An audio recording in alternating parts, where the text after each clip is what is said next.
Γεια σας φίλοι μου, είμαι ο Γιώργος. Είστε έτοιμοι για μια επιτραπέζια σωρία επιστημονικής μαγείας? Σήμερα έχουμε μια πρόσκληση. Μπορεί αυτό το αυγό να χωρέσει σε αυτό το μπουκάλι χωρίς να το σπρώξω? Ακούγεται δύνατο, ας το ανακαλύψουμε. Βλέπετε, το αυγό μας είναι πολύ μεγάλο, αλλά με λίγη επιστήμη όλα είναι πιθανά.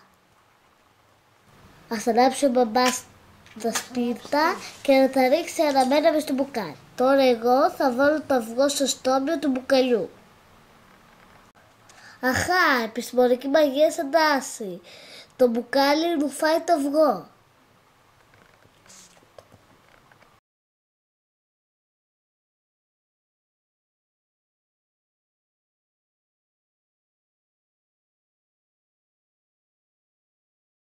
Λοιπόν, τι συνέβη μόλις?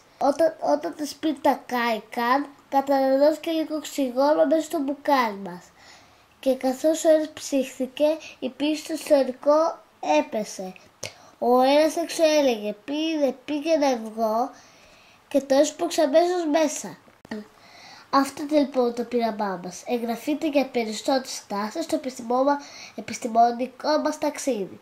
Να θυμάστε κάθε ερώτηση που κάνετε είναι ένα εισιτήριο για ανακάλυψη. Μέχρι το επόμενο πείραμά μας. Συνεχίστε την εξερεύνηση και θα σας δω σύντομα. Αντίο σας!